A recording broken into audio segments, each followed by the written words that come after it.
Olá, meu nome é Romário Ferreira Rezende, sou estudante do 6º período de agronomia no Instituto Federal Goiano, campus Urutaí.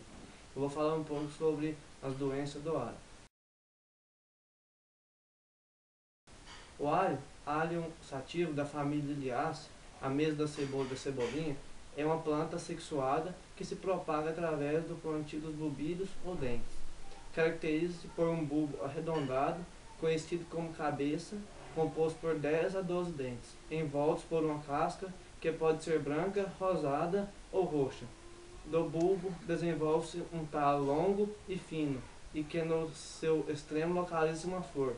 Ele também apresenta folhas longas, achatadas, como o capim. Vários são os fatores que afetam a produtividade do alho, como o tamanho e qualidade da semente, rotação de cultura, adubação, irrigação, estande, densidade de plantio, ciclo e época de plantio, controle fitossanitário, sendo que há doenças causadas por diversos patógenos. Muitos desses patógenos estão associados com bulbídeos, que são as únicas estruturas responsáveis pela propagação do alho. Portanto, o uso de bulbídeos sadios é de primordial importância no controle desses patógenos, principalmente para evitar a introdução dos mesmos em novas áreas, entre outros. Sendo que um dos problemas que mais contribuem para o agravamento da severidade das doenças nessa cultura é a falta de variedades resistentes. Sendo os bulbídeos a forma de propagação do alho, esse aqui é um bulbídeo sadio, como vocês podem ver. O objetivo desse vídeo é apresentar as principais doenças da cultura do alho, detalhando a antracnose foliar causada por Coletótrichum gloeosporioides, com relação à sintomatologia, etiologia, epidemiologia e controle. Falar sobre as doenças que afetam a cultura, diferenciando entre bactérias, fungos, vírus, entre outros.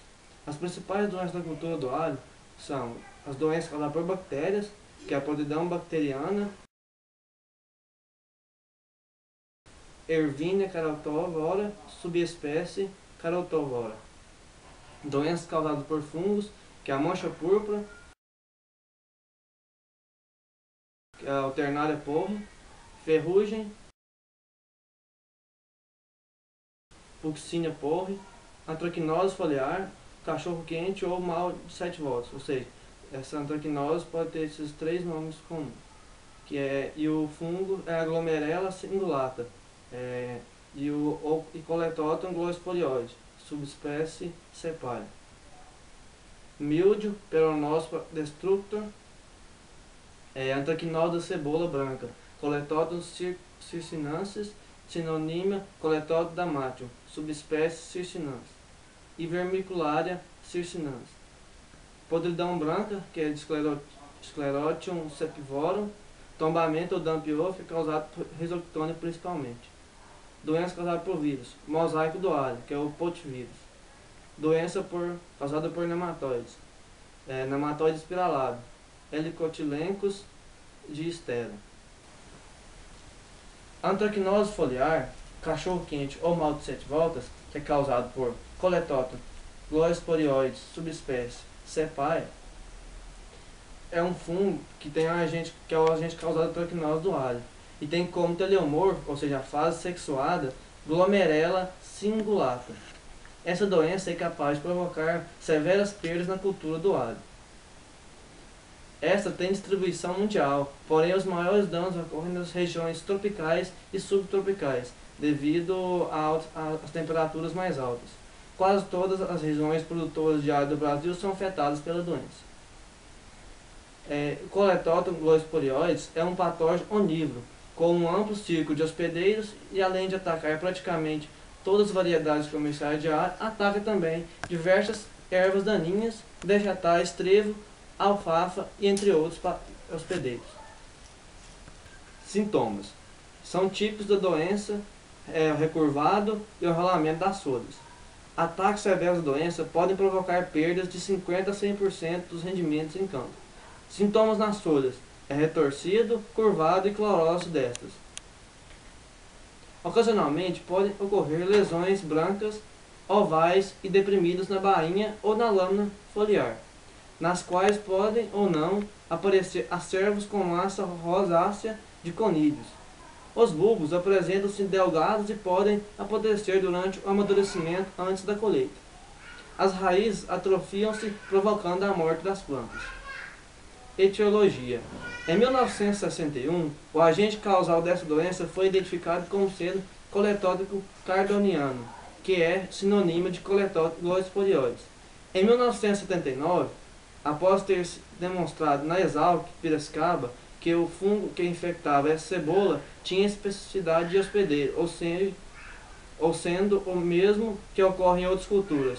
Então foi sugerido o nome coletótrico esporioides, subespécie cepai, para se referir aos isolados patogênios da cebola. Essa tem sido a denominação aceita em nosso país até os dias atuais. Esse fungo é um deuteromiceto que produz acervos sobre uma base estomática subcuticular, que, na maturidade, rompem a cutícula pela formação de conidiófilos e setas, expondo às frutificações. Os conídeos são hialinos unicelulares cilíndricos com as lisas obtusas e aseptados, ou seja, sem septos. Seu formato elipsoidal distingue-os nitidamente do Coletótron dematium, subespécie circânspora, agente causal da antracnose da cebola branca. A disseminação a longas distâncias de um campo para outro dá-se principalmente através de sementes, bulbídeos e mudas contaminadas. Dentro de um mesmo campo, de uma planta para outra, os conídeos são disseminados principalmente pelos respingos de água de chuva ou de irrigação, que conseguem dissolver a massa mucilaginosa que os envolve. Os conídeos que são depositados sobre tecido hospedeiro em condições de alta umidade e temperaturas entre 23 a 30 graus, germinam formando tubo germinativo a pressório e então penetram diretamente no tecido da cutícula. Através de inoculações artificiais, verificou-se que além da cebola, este fungo pode infectar outras espécies do gênero Allium, como Allium cepai, variedade agregatum, Allium fistulosum e Allium porum. Epidemiologia: o fungo pode sobreviver nos restos culturais no solo, nas sementes e sobre outros hospedeiros alternativos. A disseminação do fungo a longa distância ocorre através das sementes contaminadas ou dos bulbos infectados. Dentro do campo, os conídeos são dispersos pelas chuvas com vento, insetos e água de irrigação. E a umidades altas são consideradas condições que favorecem o desenvolvimento da doença. Controle: resistência varietal. Não há referência sobre a existência de algum tipo de resistência ou tolerância a esse fungo. Relação às práticas culturais: devido ao amplo círculo de hospedeiros e à capacidade saprobiótica do fungo, é muito importante retirar os restos de culturas do campo e queimá-los ou enterrá-los. Deve-se praticar rotação de culturas, usar sementes limpas, sadias e adequadamente tratadas.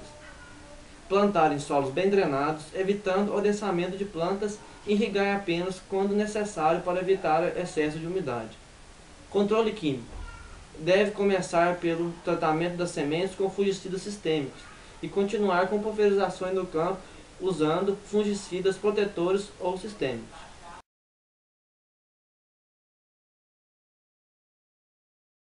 Podemos concluir que essa doença é de grande importância para a cultura do alho, devido às severas perdas que pode acarretar. A doença tem distribuição mundial, porém os maiores danos ocorrem nas regiões tropicais e subtropicais. Quase todas as regiões produtoras de alho do Brasil são afetadas pela doença, e esta apresenta um amplo círculo de hospedeiros.